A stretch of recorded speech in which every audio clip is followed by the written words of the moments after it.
री काज पूजे रे आदिवासी सबसे निराला रे।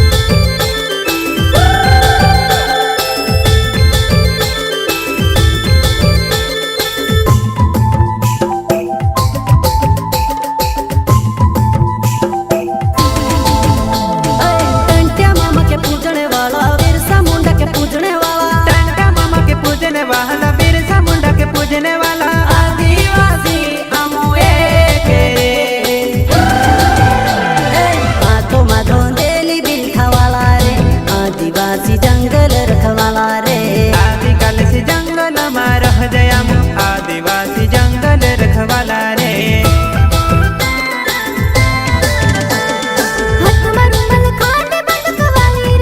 आदिवासी चोरी में बटवाली रे।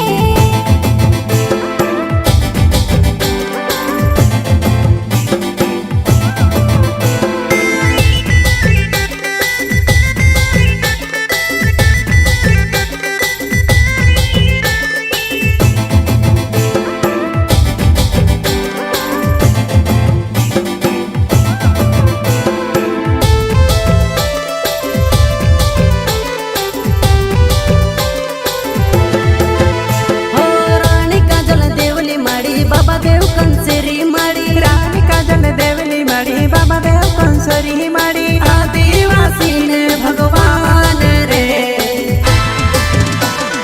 कोई जुबान ने पाकी बात रखे रे आदिवासी घोड़ा कायदा वाला रे।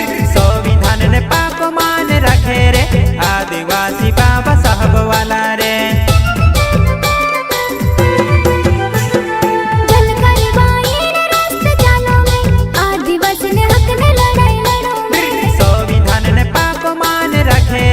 आदिवासी बाबा साहब वाला रे।